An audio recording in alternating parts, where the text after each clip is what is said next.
Alright, this is my version of the NASA DART mission here. DART is the Double Asteroid Redirection Test, I think is what it stands for.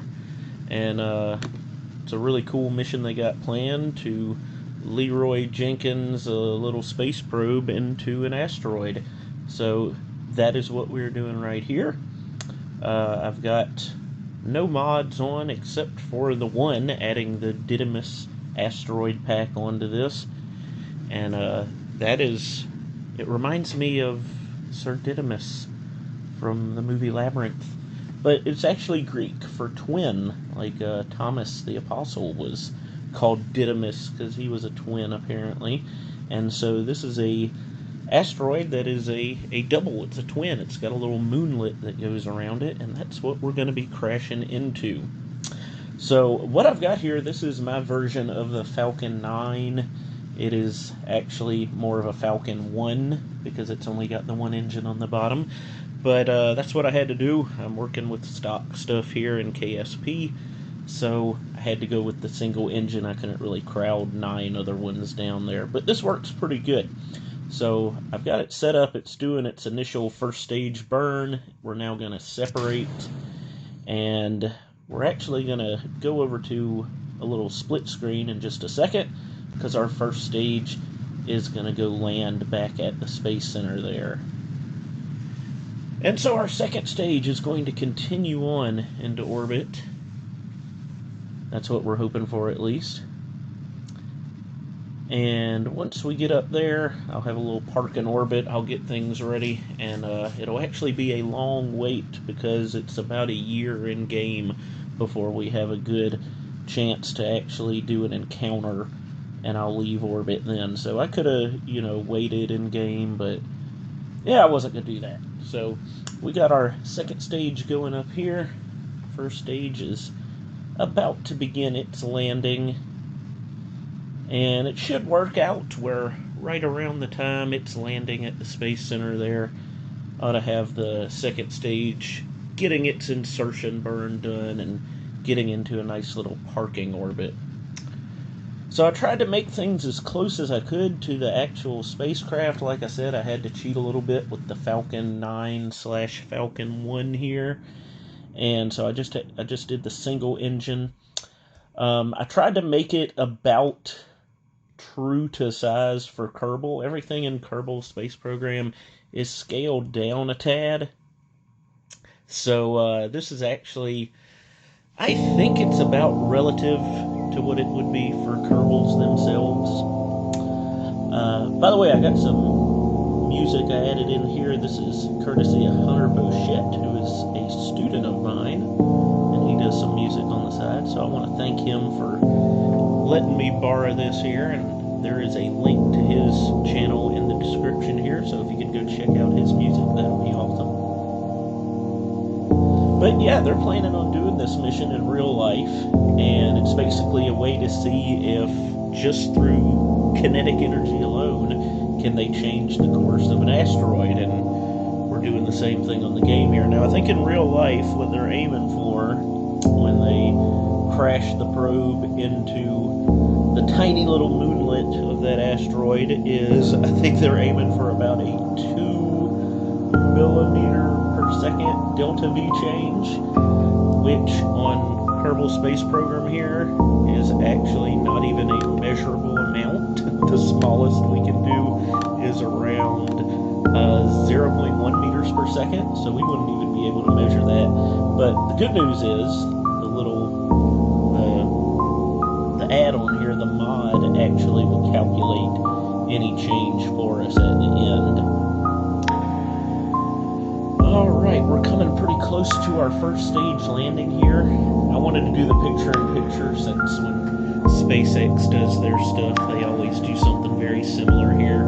They'll kind of have a side-by-side video of one stage landing and then the upper stage moving on.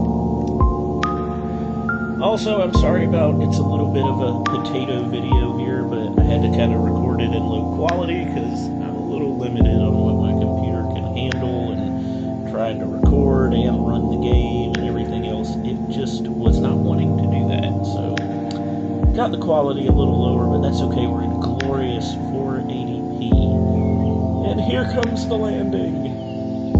And it was a little hard, but, you know, anything you can walk away from, right? Okay, so our booster has landed, not on the pad, but at least barely on the runway.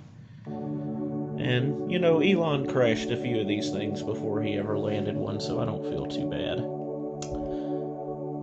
Okay, so skipping ahead a little bit, we've got our burn. Like I said, I had to go wait a while, about a year in game, until we had an encounter ready. So, you know, this is an ion probe. I cheated a little bit here. I really didn't want to sit here for 20 minutes waiting for the ion thruster to do its burn, so I used what was left in the Falcon rocket to give it a boost. And we're heading out of the Kerbal system here. So say goodbye to home, to Kerbin, and to the moon. Now I do have to do a little bit course correction on the way. I've got an encounter set up, but it's not quite perfect, so got a little burn here just to adjust things and to kind of show you the dart probe here. It does indeed have an ion thruster, so I cheated a little bit just to speed things up, but here's the actual ion thruster at work, so this ought to help us to get exactly where we need to go. Again, I tried to get it pretty close to the real life probe. I even put the little, well, I did as good as I could anyway. I've got a little bit of a CubeSat on the side here. It will be deploying right now, so again, if we go to the real life probe, I think a week or so before the crash, they're going to deploy this little thing, and it's going to kind of watch what goes on. So just for fun, I threw it in here as well. So it'll be watching as its big brother over there heads on and ends its life in a blaze of glory.